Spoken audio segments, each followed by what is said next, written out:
기도하겠습니다. 살아계신 아버지 하나님, 이 시간 하나님의 말씀을 듣습니다. 우리의 마음을 기경하여 주셔서 하나님의 말씀이 다른 사람에게만 주는 말씀이 아니라 나에게 주시는 말씀임을 믿고 말씀에 집중하게 하여 주시옵소서. 말씀을 듣는데 방해하는 모든 사단의 세력들을 예수 그리스도의 이름으로 떠나가게 하여 주시옵소서. 예수님의 이름으로 간절히 기도합니다. 아멘. 말씀을 들어가면서 먼저 지난 월요일부터 수요일까지 있었던 학생의 수련을 위해 따뜻한 관심과 기도를 해주신 모든 성도님들께 감사를 드립니다. 우리 성도님의 든든한 기도 덕분에 우리 아이들이 무사히 잘 다녀왔습니다. 수련을 마치고 돌아오는 길에서 아이들과 이런저런 대화를 나누면서 하나님께서 아이들 한 명 한 명에게 맞는 은혜를 주셨다라는 것을 느낄 수 있었습니다. 그 은혜가 우리 눈에 보이는 180도 확 변하는 그런 은혜가 아닐지라도 분명 우리 아이들은 하나님이 살아계심을 믿고 있었습니다. 더 크게 믿을 수 있는 계기가 되었습니다. 계속해서 여러분 교회학교 아이들이 하나님의 은혜를 경험하는 다음 세대가 될 수 있도록 여러분 꼭 기도를 많이 해 주시기 바랍니다. 그런데요, 이번 수련회는 우리 아이들이 아주 체감을 많이 했을 거예요. 이전 수련회 때보다 목사가 이런 말을 해도 될지 모르지만 예배가 참 많았다. 무슨 뜻인지 아시겠죠? 솔직히 아이들에게는 조금 부담스럽지 않을까 싶을 정도로 말씀과 기도의 시간으로 꽉 차 있었어요. 단적인 예로 둘째 날 밤에 7시 반부터 찬양이 시작됐어요. 몇 시에 예배가 끝났을까요? 방에 딱 들어갈까 몇 시인 줄 아세요? 밤 12시였어요. 엄청, 우리 어른들도 오 이러죠. 엄청나게 긴 시간이었습니다. 근데 수련회가 끝나고 수련회에 참석한 목사님들과 피드백을 나누는 시간이 있었어요. 근데 아주 흥미롭고 무거운 공통점 하나를 발견하게 됐습니다. 모든 목사님들이 입을 모아 이렇게 말씀하셨습니다. 아이들이 부르짖고 기도하지를 예전 우리보다 잘하지 못한다라는 공통점이었어요. 여러분 왜 그랬을까요? 예배 시간이 부족해서 그랬을까요? 열정이 없었던 것도 아닙니다. 깊은 대화 끝에 목사님들과 내린 결론은 이것이었습니다. 아이들이 부르짖을 수 있는 명분이 없었기 때문에, 즉 영적인 이유가 없었기 때문이 아니었을까 서로 나눴습니다. 이번 수련회 강사분들이 아주 큰 은혜의 말씀, 우리는 하나님만을 꽉 붙잡고 살아야 된다라고 하나같이 말씀하셨어요. 저도 은혜를 참 많이 받았습니다. 근데 곰곰이 생각해 보니 여러분 예전에 저희가 학생 시절에 참석했던 수련회와 결정적으로 다른 점이 하나 있었다라는 거예요. 그게 뭘까요? 바로 내 영혼의 어두운 밑바닥을 들춰내는 죄에 대한 인식과 그 심각성을 다루는 메시지가 하나도 없었다라는 거죠. 우리 예전 수련을 한번 떠올려 보세요. 말씀 앞에서 내가 얼마나 처절한 죄인인지, 이 죄가 내 영혼이 얼마나 심각하게 영향을 미치는지 뼈저리게 깨닫게 될 때 우리는 어떻게 했습니까? 내 힘으로 그것을 절대로 해결할 수 없으니까 어떻게 해요? 하나님 앞에 나 좀 살려달라고 부르짖지 않았습니까? 가슴을 치며 눈물 콧물 다 쏟아내면서 하나님 앞에 울었던 기억이 있지 않습니까? 그 심각한 죄에 대한 깨달음이 부르짖어야 할 강력한 명분이 되었고, 그렇게 간절히 매달렸을 때 폭포수 같은 하나님의 은혜를 경험했습니다. 근데 이번에는 그런 나의 죄악과 영적인 비참함을 찌르는 말씀이 없다 보니까 아이들도 자신의 영적인 상태가 얼마나 심각한지 인지하지 못했고, 당연히 하나님께 애통하며 살려달라고 부르짖을 이유조차 찾지를 못했던 겁니다. 물론 오해하지 마세요. 주최 측의 섬김과 봉사 너무나 역시나 은혜로웠고 너무나 감사한 수련회였습니다. 근데 여러분, 저는 이 이야기를 나누면서 한 가지 어두운 질문을 여러분에게 하게 됩니다. 혹시 여러분, 우리의 모습도 이와 같지 않습니까? 우리는 매주 예배를 드립니다. 늘 하던 대로 신앙생활을 해요. 그런데 혹시 내 마음에 하나님을 향한 열정이 예전과 달라져 감에도 불구하고 그것을 모르고 살고 있지 않습니까? 하나님과 조금씩 멀어지고 있는데도 여전히 괜찮아라고 생각하고 살아가고 있지 않습니까? 내가 무엇인가 중요한 것이 자꾸만 잃어가고 있음에도 불구하고 그것을 깨닫지 못한 채 살아가고 있진 않습니까? 성경은 우리에게 사람이 가장 두려워해야 할 순간이 언제인지, 그것이 무엇인지 한 사람의 삶을 통해서 우리에게 보여줍니다. 놀라운 힘을 가진 사람이었지만 정작 자신에게 가장 중요한 것이 사라진 줄도 몰랐던 한 사람의 이야기입니다. 오늘 우리는 사사시대의 한 인물 삼손을 통해 우리의 믿음을 다시 돌아보고자 합니다. 오늘 본문의 배경은 사사시대예요. 아시는 분은 계시겠지만 사사시대는 오직 왕을 하나님으로 두고 살아가는 삶이어야 합니다. 근데 이스라엘이 배반해요. 우상을 섬겨요. 하나님이 그래서 그것을 깨닫게 하시기 위해 다른 나라를 사용하셔서 징계하세요. 그때 이스라엘 백성들은 자신들의 잘못을 깨닫고 하나님 앞에 부르짖어요. 하나님 살려주세요. 하나님은 그 기도를 들으시고 사람을 세우셔서 이스라엘을 구원해 주십니다. 안타까운 것은 이런 패턴이 계속 반복되는 시대가 바로 사사시대예요. 죄를 범해요. 하나님이 징계하세요. 그들이 회개해요. 사사를 세우셔서 구원해 주셔요. 평안해져요. 근데 다시 또 죄를 범해요. 하나님이 징계하세요. 부르짖어요. 회개해요. 또 평안이 일어서요. 또 다시 뭐가 일어날까요? 죄가 또 생겨요. 또 죄를 범해요. 이게 계속 패턴이 되는 시대가 사사시대예요. 근데 이렇게 사람을 세워 하나님께서 이스라엘을 구원해 주시는데 이 사람들을 뭐라고 부릅니까?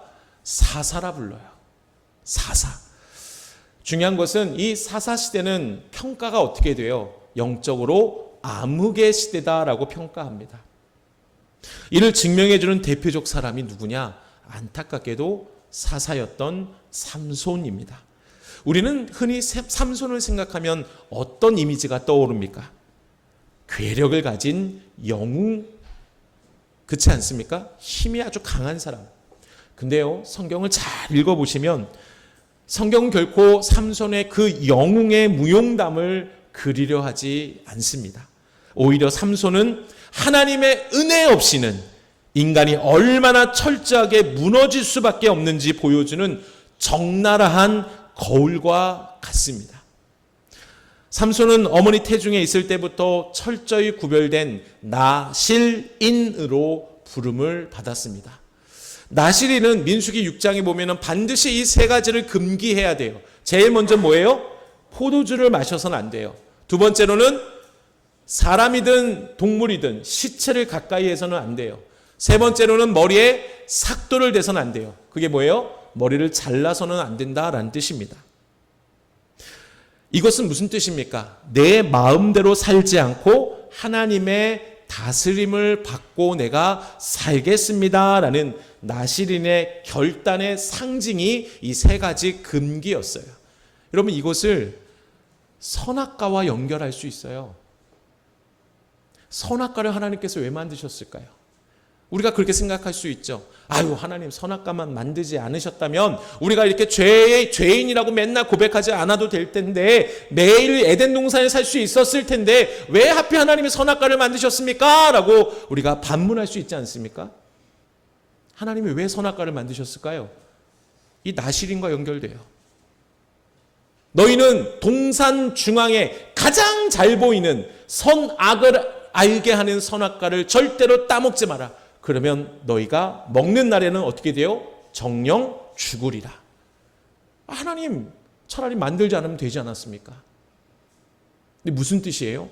너희가 동상 중앙에 제일 잘 보이는 저 선악과를 볼 때마다 나를 기억하라는 거예요.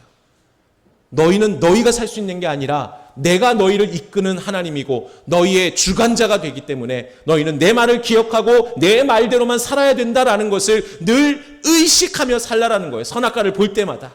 마찬가지예요. 나시린이 세 가지를 금기할 때마다 나는 내가 살 수 있는 사람이 아니라 하나님의 은혜로만 살 수 있습니다 라고 고백하는 것, 그것이 나시린의 3대 금기의 이유였던 거죠.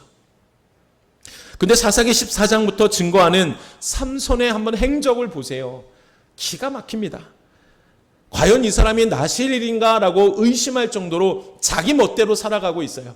마치 여러분 우리 주변에 그런 사람 보죠. 나는 교회를 다니는 사람이라고 하면서 입에서 나오는 말들이 언행이 어떻습니까? 참 가슴 아프게도 욕을 하고 험담하고 술하고 담배하고 여러 가지 자기 하는 대로 다 해요. 그러면서 결국은 뭐예요? 나는 교회에 다닙니다. 이런 사람과 똑같은 모습들이 있어요. 이 나시린 삼손은 스스럼 없이 포도밭을 왔다 갔다 드나들었어요. 또 성경에 보면 사자의 시체에서 뭘 발견해요? 꿀을 발견하고 꿀을 막 먹어요. 금기상을 다 어기죠. 가볍게 다 금기상을 짓밟아 버립니다.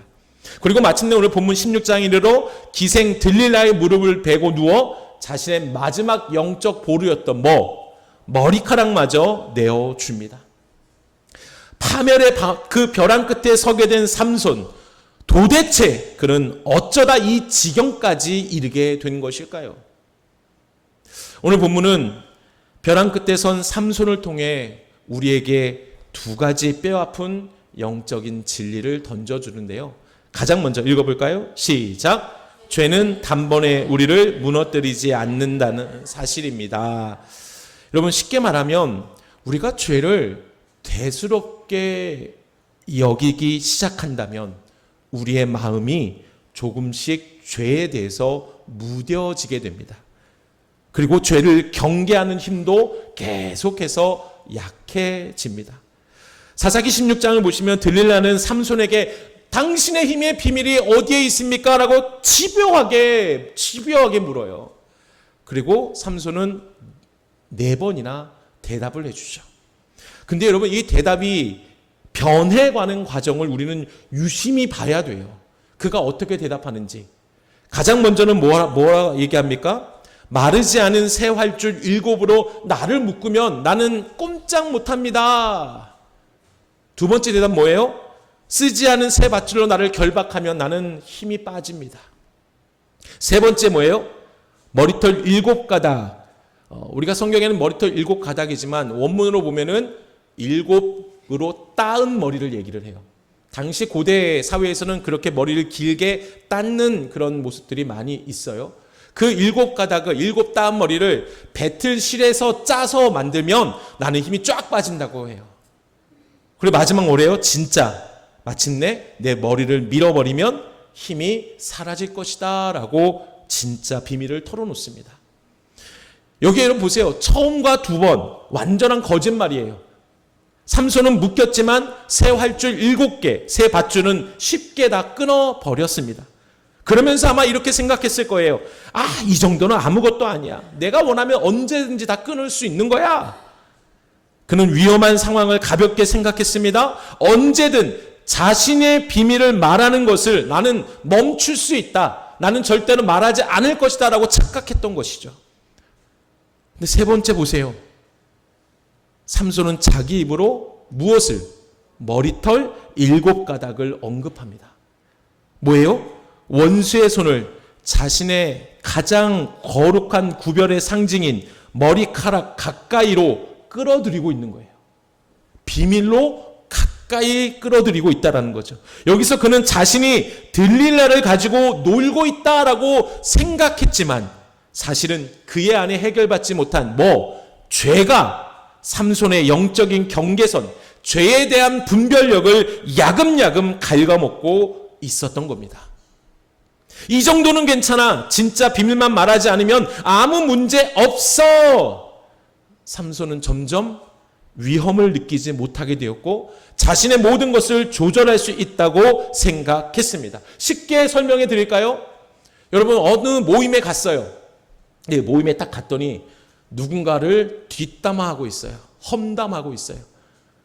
그때 내 마음속에 내가 죄를 범하지 말아야지. 그 사람을 험담하는 죄를 범하지 말아야지라고 처음에 생각하고 그 자리에 있어요. 그런데 계속 그 얘기를 듣다 보면 나도 모르게 내 머릿속에, 말은 하지 않지만 머릿속에 생각하기 시작합니다. 맞아. 그 사람이 나한테도 이렇게 했지. 그죠? 기가 막히죠? 여러분, 제가 여러분 마음 다 알고 있죠? 저도 똑같아서 그렇죠. 그러다가 어느새부턴가 내 입에서 그 사람에 대한 뭐래요? 욕을 똑같이 하고 있어요. 내가 이길 수 있었다, 이길 수 있다, 말하지 않을 것이다 라고 착각하고 있었던 것이죠. 나도 모르게 동일하게 그 죄를 똑같이 범하고 있었습니다. 여러분, 이와 같이 삼손도 조금씩 하나님 앞에서 죄에 대해서 무뎌지고 있었습니다. 여러분, 운전을 하다 보면 우리 운전하시는 분들 아실 거예요. 슬로우 펑크라는 게 있어요. 못이 하나 딱 박히면은 즉시 타이어가 뻥 터지지 않아요. 어떻게 해요? 천천히 바람이 새 나와요. 근데 요즘에는 차들이 너무 좋아요. 바람이 빠지면 센서가 움직여요. 깜빡깜빡. 죄송해요. 이런 타이어 센서가 없는 차들은 옛날 차들이에요. 요즘 차들은 다 센서가 있어서 한번요, 우리 교회 차에도 있어요. 바람이 빠지면 빨간불이 들어와요. 바람 체크하라고. 근데 이거 센서 없다고 생각해 보자고요. 바람이 천천히 빠져나가는데 내가 운전을 해도 아무 이상이 없어요. 그러다가 고속도로에 타요. 그러다가 어떻게 돼요? 펑크가 나버려요. 대형 사고로 이어지게 됩니다.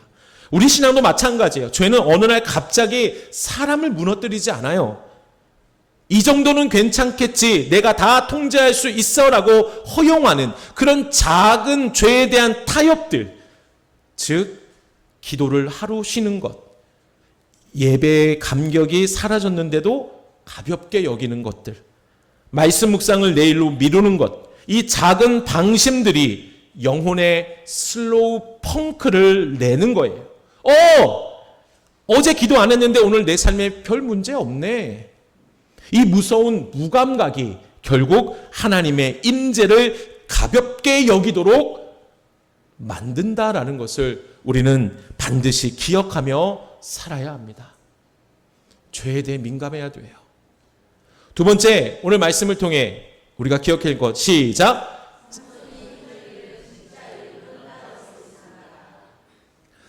여러분께 묻겠습니다. 이게 핵심 질문이에요.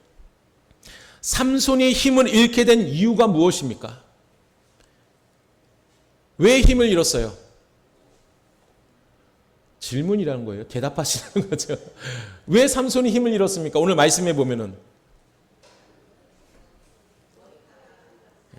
저의 유도에 걸려 들으셨습니다. 여러분, 삼손이 힘을 잃은 이유가 특별히 우리가 17절에 보면은 그의 머리가 밀리게 되었습니다. 그러니 내 힘이 내게서 떠났다라고 삼손이 얘기하죠.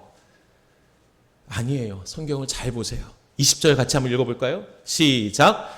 들릴라가 이르되 삼손이여 블레셋 사람이 당신에게 들이닥쳤느니라 하니 삼손이 잠을 깨며 이르기를 내가 전과 같이 나가서 몸을 떨치리라 하였으나 여호와께서 이미 자기를 떠나신 줄을 깨닫지 못하였더라. 아멘.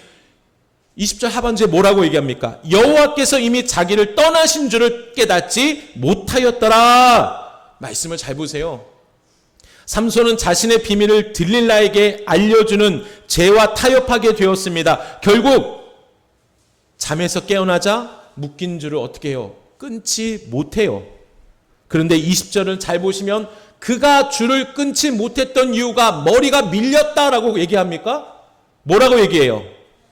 삼손의 힘이 사라진 이유는 성경이 분명하게 말하기를 하나님께서 떠나셨기 때문이다라고 증거하고 있는 거예요. 그러면 삼손의 머리카락은 도대체 삼손에겐 어떤 것이 되었을까요? 머리카락은 결코 힘의 근원이 아니에요. 그것은 단지 너는 나실인이야 라고 구별해주는 상징에 불과했던 거예요. 성경에 보면 삼손이 맹수를 찢고 적들을 물리칠 때마다 성경은 분명히 이렇게 증거하고 있습니다. 사사기 14장 6절에 여호와의 영이 삼손에게 강하게 임하심에, 15장 14절에 여호와의 영이 그에게 갑자기 임하심에, 힘은 처음부터 끝까지 머리카락에서가 아니라 성령 하나님에게서 왔음을 분명히 증거하고 있습니다. 여기서 우리는 한 가지 오해를 풀어야 해요. 하나님께서 삼손을 떠나신 이유가 단순히 머리카락이 잘렸기 때문이 아니라는 사실이에요. 머리카락을 자른 행위 자체보다 더 큰 깊은 문제가 있었습니다. 삼손은 이미 오래전부터 하나님께 구별된 나실인이라는 자신의 정체성을 너무나 가볍게 여겼고, 하나님의 뜻보다 자신의 욕망과 자신의 판단대로만 살아갔던 사람이에요. 다시 말해 머리카락이 잘린 것은 갑작스러운 실패의 원인이 아니라 이미 무너져 있던 그의 영적 상태가 밖으로 드러난 그에게 있어서 마지막 사건이었습니다. 삼손은 머리가 잘린 날 힘을 잃어버린 것이 아니에요. 사실 그의 내면은 이미 오래전부터 하나님과의 친밀한 관계가 다 무너져 내린 상태였습니다. 머리카락이 잘린 사건은 이미 텅 비어버린 그의 영적 실상을 겉으로 드러난 마지막 사건에 불과했던 겁니다. 여러분, 오늘 이 말씀을 우리 삶에 좀 비추어 보아야 합니다. 오늘날에도 많은 사람들이 머리카락만을 붙잡고 살아가자 중요한 하나님을 놓치고 있습니다. 오늘날 우리에게 머리카락은 무엇일까요? 삼손에게서는 너는 나실이다라는 구별된 상징이었어요. 그럼 오늘날 우리에게 머리카락은 무엇일까요? 매주 빠지지 않는 교회 출석, 내가 받은 직분, 나의 신앙 연륜, 헌금 생활, 교회 안에서의 수많은 봉사들, 이것들은 삼손의 머리카락과 똑같은 너무나 귀한 신앙의 표징들, 상징들이에요. 하지만 이것 자체가 내 영혼을 살려주는 능력의 근원이 아니라는 겁니다. 전원 코드를 뽑아버린 냉장고를 한번 생각해 보세요. 냉장고를 뽑자마자 냉장고 안에 있는 냉기가 확 사라집니까? 뽑을지라도 냉장고 안은 여전히 시원해요. 얼음은 여전히 얼려 있어요. 하지만 시간이 지나면 어떻게 됩니까? 전원이 끊긴 냉장고 안의 음식은 결국 썩게 되어 있습니다. 우리의 신앙도 이와 똑같아요. 주일 예배에 나옵니다. 직분을 감당합니다. 봉사를 열심히 합니다. 겉으로 보면 냉장고가 잘 돌아가는 것 같아 보여요. 나의 신앙생활은 문제가 없어 보입니다. 그런데 정작 무릎 꿇고 기도하지 않아요. 성령의 인도하심을 구하는 간절함이 사라져요.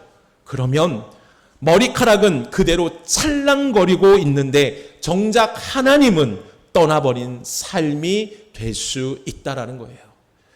사랑하는 여러분, 하나님은 오늘 우리에게 겉으로 보이는 종교 생활보다 매 순간 그분과 호흡하며 살아가는, 동행하는, 살아있는 관계를 원하시는 인격적인 분이심을 믿으시기를 바랍니다. 오늘 스스로에게 정직하게 물어보세요. 나는 지금 껍데기뿐인 교회 출석, 직분, 헌금, 봉사, 성경적인 지식, 신앙의 연륜 등과 같은 내 신앙의 머리카락만 붙잡고 나 신앙생활 잘하고 있구나라고 착각하고 있지는 않습니까?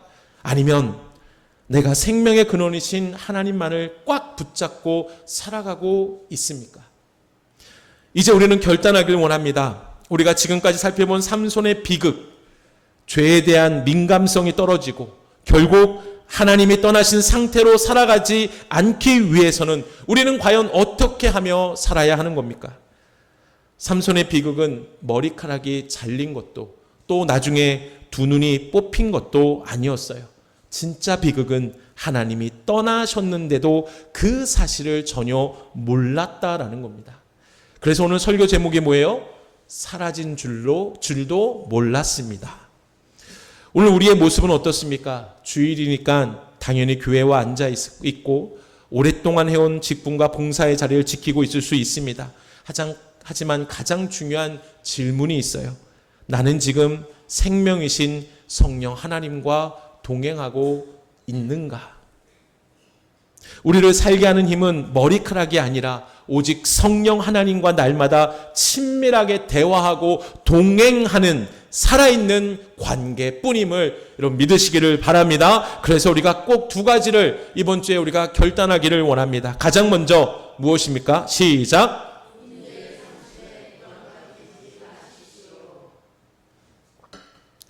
여러분, 죄는 어느 날 갑자기 우리를 쓰러뜨리지 않는다고 말씀드렸어요. 오늘 하루 기도 안 해도 괜찮네. 예배 시간에 딴 생각 좀 해도 괜찮네. 별일 없네. 이렇게 죄는 조금씩 우리의 영적인 감각을 마비시켜요. 구약 성경에 나오는 다윗을 기억하십니까? 다윗이 큰 죄를 짓고 나서 하나님께 눈물로 회개할 때 그가 가장 두려워했던 것이 뭐예요?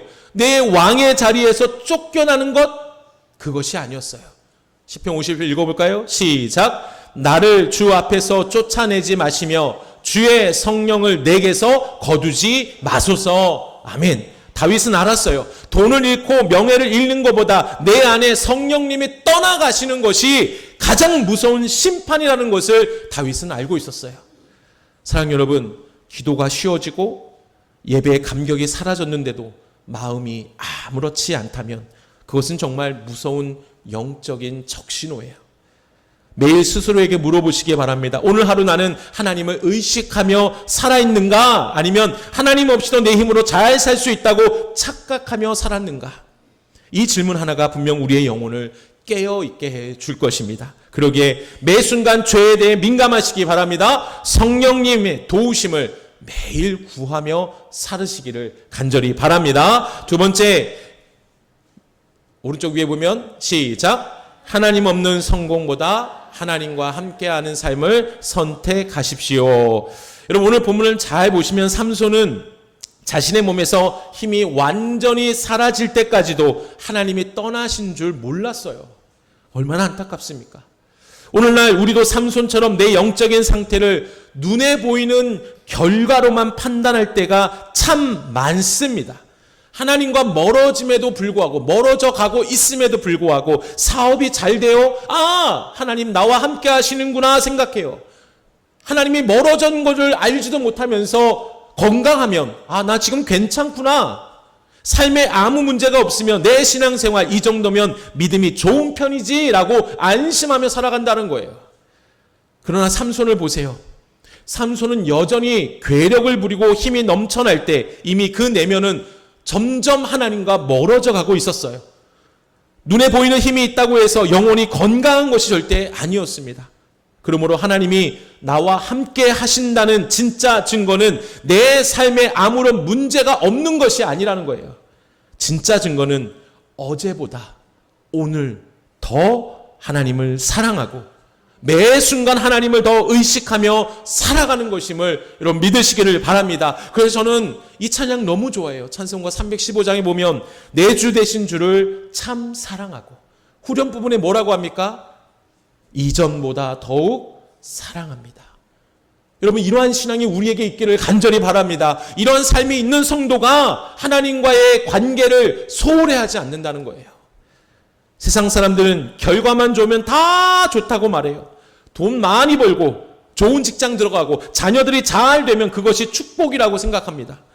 하지만 예수님은 우리에게 완전히 다른 복을 말씀하시죠. 요한복음 15장 5절입니다. 시작! 나는 포도나무요 너희는 가지라. 그가 내 안에 내가 그 안에 거하면 사람이 열매를 많이 맺나니 나를 떠나서는 너희가 아무것도 할 수 없습니다. 아멘. 가지가 나무에서 떨어지면 어떻게 됩니까? 즉시 잎이 말라요? 아니에요. 처음에는 잎이 파릇파릇해요. 푸릇푸릇해요. 근데 생명의 공급이 끊어지기 때문에 결국은 어떻게 해요? 말라 죽고 맙니다. 이처럼 하나님을 떠나서 얻은 성공은 나무에서 잘려나간 가지의 푸르름과 같아요. 금방 시들어 버리는, 죽어버리는 가짜 축복입니다. 그러니 여러분, 인생의 중요한 결정을 내릴 때마다 반드시 한 가지 질문을 좀 했으면 좋겠어요. 그것이 뭐예요? 내가 이 선택을 하면 하나님과 더 가까워질까?